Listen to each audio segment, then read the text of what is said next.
All right, I want to welcome everybody to Cambridge University, to King's College Hall, and to the Cambridge Disinformation Summit. I'm Alan Jagolinzer. I'm the professor of financial accounting, the head of the accounting faculty subject group, and the co-director of the Cambridge Center for Financial Reporting and Accountability with the Cambridge Judge Business School.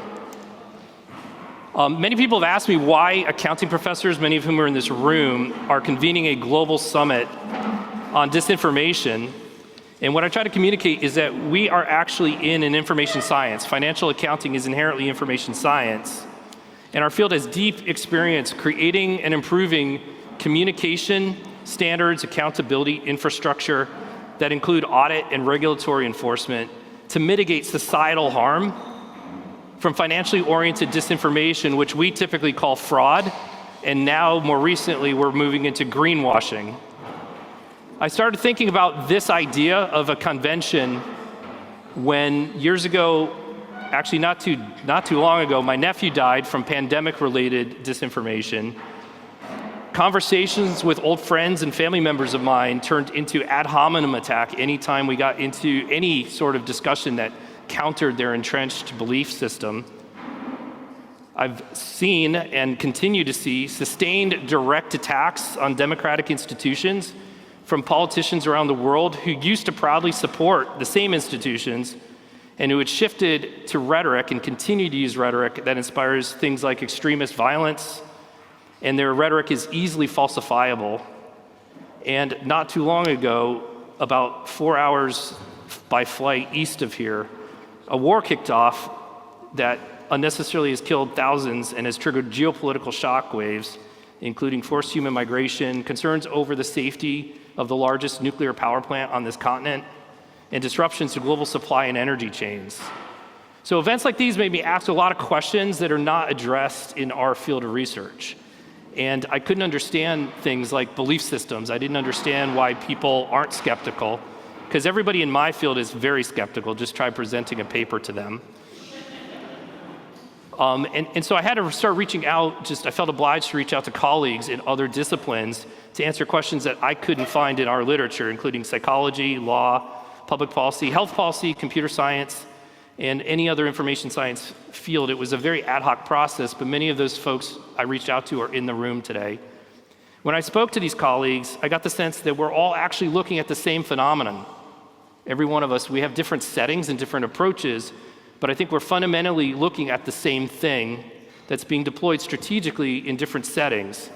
In other words, I saw similarities or patterns across the disciplines that enable things like financial fraud in our setting, authoritarian politics, sexual predatory behavior, marginalizing outgroups, blocking interventions to fix societal problems like pandemic or climate risk.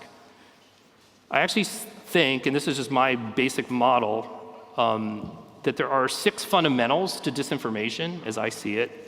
First, there's a malign actor or a set of actors. They have incentives, second, to generate financial, social, emotional, and or physical benefit. So there's some incentive behind it. 3, they're going to produce and disseminate an intentionally misleading, harmful, and typically emotionally triggering message. 4, they do it through targeted dissemination channels. 5th, they do it to a specifically targeted audience. And 6th, it's for exploitation. So again, the 6 elements that I perceive are common are a malign actor, incentives and benefits, intentionally misleading, harmful, emotional messaging, selected dissemination channels to a selected audience for exploitation. And we're going to explore a bunch of these things in the summit over the next 2 days. What I found that was different across our disciplines is that we appear to approach potential interventions at different levels of this, or different elements. So for example, in accounting and finance, we tend to focus on incentives and the misleading messaging part. So we've dedicated a lot of our research to better understand financial incentives to commit fraud.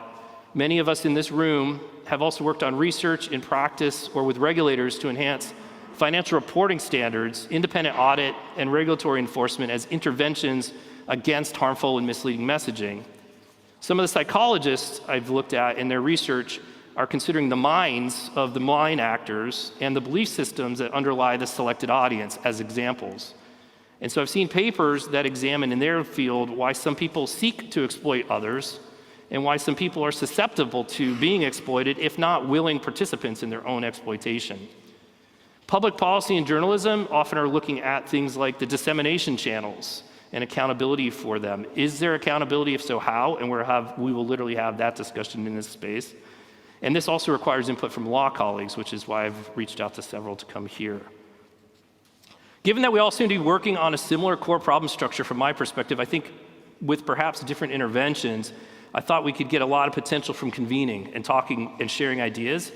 From what I'm learning, this was an ad hoc process, but from what I'm learning, this is one of the first in the world to actually bring people together, interdisciplinary, to try to enhance our research. So the whole purpose is to bring global academic policy and practice thought leaders in the room and into the space, including the online space, so that we can collaborate. I don't know what kind of collaborations we're going to evolve out of this, but the idea is we should be working together as cohesive as we can.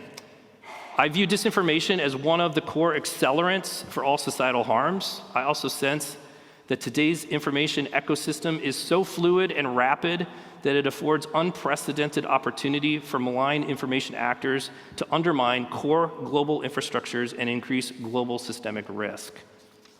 I think we are in an historic, if not existential moment regarding how to grapple with intentionally harmful information, which is why we chose this facility, this very space that we're in. This hall is truly historic at one of the most historic universities on earth that is a truly globally oriented, globally focused institution. And I thought that maybe we could channel some of the energy from those who've preceded us, who've dined in this space centuries ago, and maybe we'll find creative and sustainable interventions.